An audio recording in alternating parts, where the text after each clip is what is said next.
that's it. What you gonna do when the glue bag runs dry?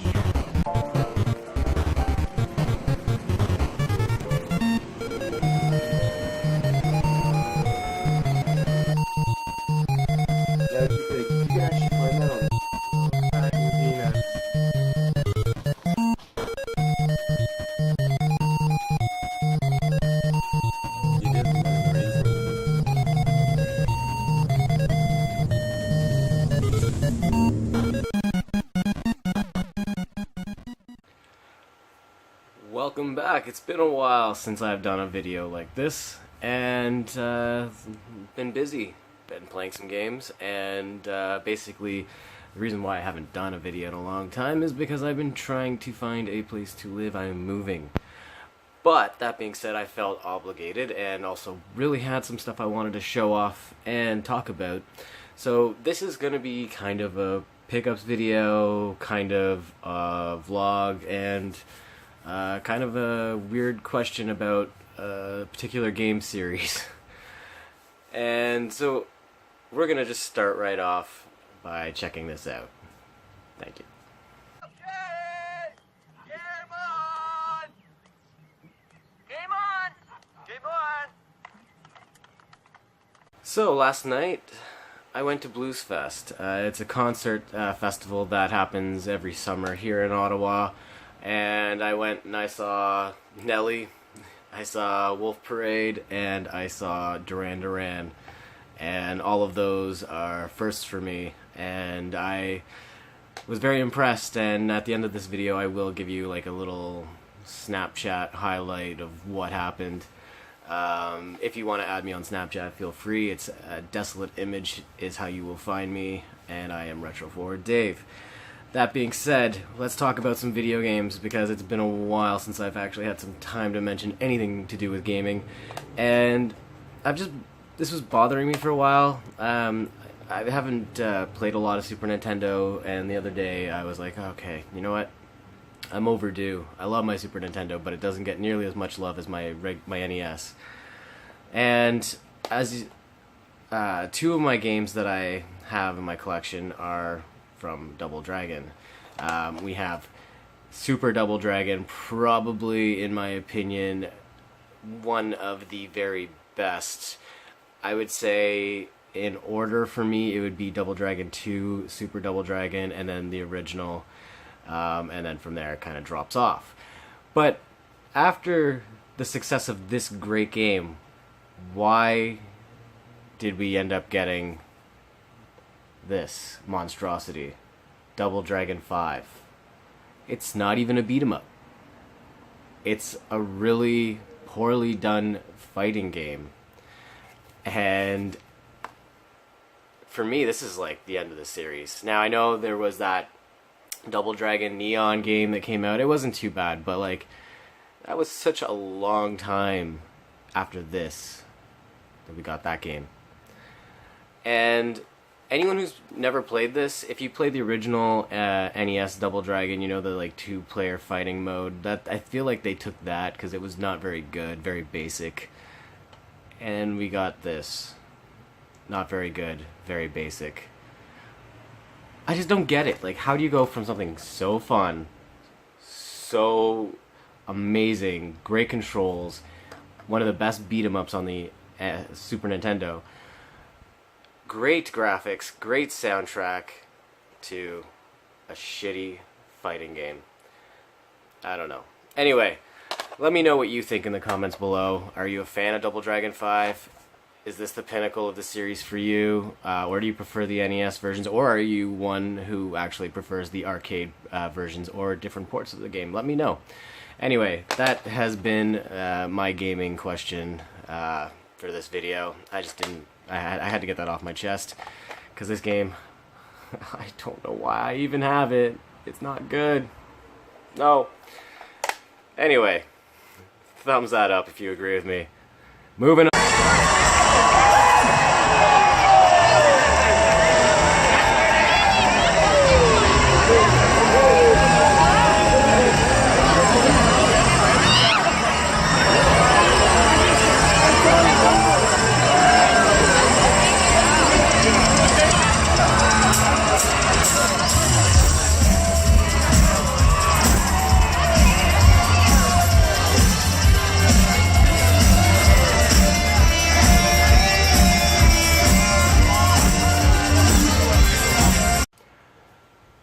Okay, so getting back into the music, I've been very heavily collecting vinyl, and you may have noticed I haven't had a lot of pickups videos recently. It's just because I haven't been picking up a lot of games.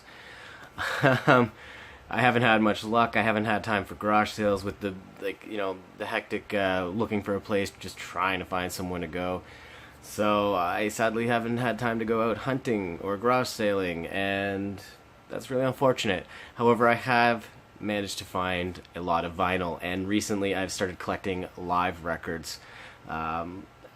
Preferably, I'm looking for the best of the best and what's considered to be the best live records ever made, and I have a decent collection. I'm not going to show you all of them. I'm actually only going to show you the ones that I picked up. Maybe I'll do a separate video where I just go through all of my live vinyl that I picked up and talk about some of the great ones. But for now, I'm actually just going to show you a quick pickups video of my vinyl. So if you were expecting some video games, I'm sorry. I gave you some, gaming stuff with the Super Double Dragon earlier. This is going to be for me. And before I go into that, though, because I did go to Blues Fest last night, I did manage to find one vinyl record there. Believe it or not, they were selling a fair amount of records at the concert. This was the only one that spoke to me, and like I said, I saw Wolf Parade, and they reunited for the first time. Well, they were on a hiatus. I guess you could say they broke up. But anyway, 2016 tour, and they released a exclusive tour only vinyl, and this is a 4-song EP. No barcode on the back, as you will see. Yes, no barcodes.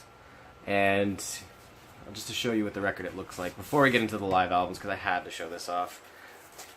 Oh, look at that. Some nice little artwork there, both sides. And there we go. Nothing overly fancy, just a beautiful black. Oh, it's so nice. Can't wait to listen to this. I haven't yet listened to it yet. I just cracked the seal right now before doing this video. So I hope it's good.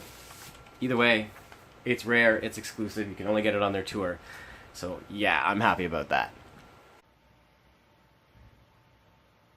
Okay, so now into the other portion of this video, which is the recent vinyl pickups for my live records, because that's basically all I've been actively collecting at the moment, is just live albums on vinyl. So, starting off, I have a few here.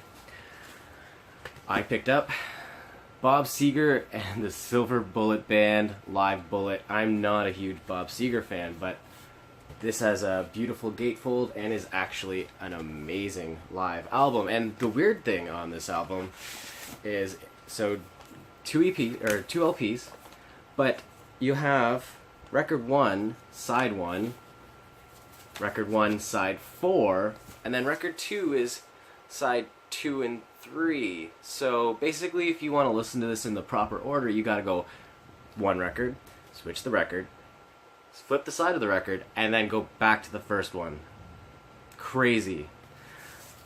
I don't know why they did that. It's honestly was kind of confusing the first time I listened to it, but it is a really good live album. Even if you're not a fan of the music, it is a really good performance on here. Definitely recommend it. Live Bullet. So, that was used, I got that. But now I got Iron Maiden Live After Death. Probably one of the greatest metal albums done live, in my opinion. All the great songs are on here. This is brand new audiophile 180 gram vinyl, and just amazing artwork. And inside you have actually a beautiful gatefold with a whole bunch of shots from the tour. Yes, and actually in there is also photos in the sleeves. And I believe on the one side it tells the story of the recording process, has all the lyrics too, which is phenomenal. Great, great record. Definitely recommend checking that out, especially if you're a fan of Iron Maiden. And now, another one of what's considered to be one of the all-time greatest live albums ever is Cheap Trick at Budokan.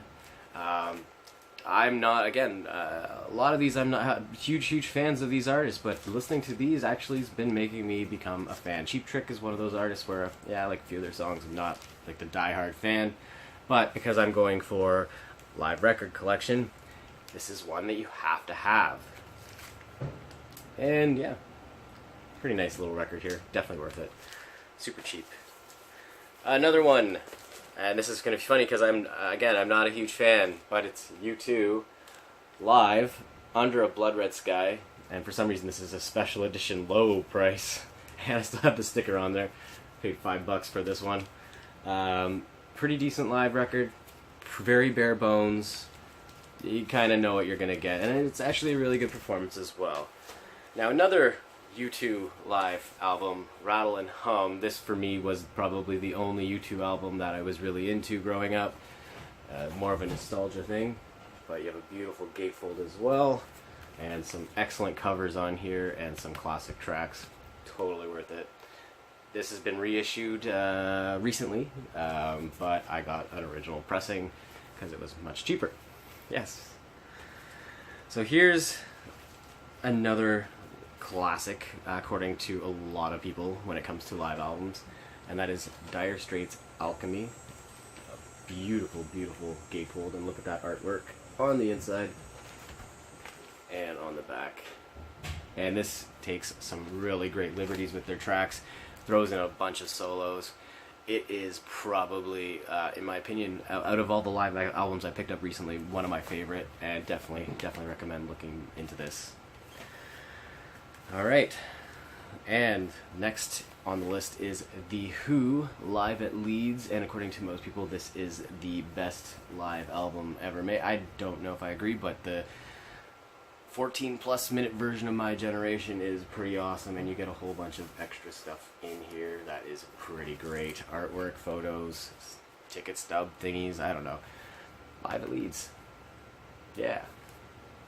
And my last pickup is something that is very rare, very limited, actually only 500 copies made worldwide, and this is on green vinyl. This is Green Day Broadcasting Live, which on side A is their entire Woodstock 94 broadcast. Side B, the first 3 tracks are actually from their SNL broadcast, and that was back in 94 as well. And the tracks 4 to 6 on side B are the broadcast live from WMMR from 1991. This is actually pretty cool vinyl, if you can find it. And again, a nice, beautiful green vinyl on there with some splashes. Those are my pickups. Let me know what you think. If you're a music fan, thumbs up the video. If you haven't hit the subscribe button already, please hit the subscribe button, because I would love you if you did. And leave a comment in the sections below if you have any opinion on what your favorite live record is, or if you have any games that you'd like to recommend to me as well. I'm Retro Forward Dave. Thank you very much for watching, and at the end of this clip here, I will give you a broadcast of basically my Blues Fest experience from last night. Thanks very much for watching, and as always, Retro Forward.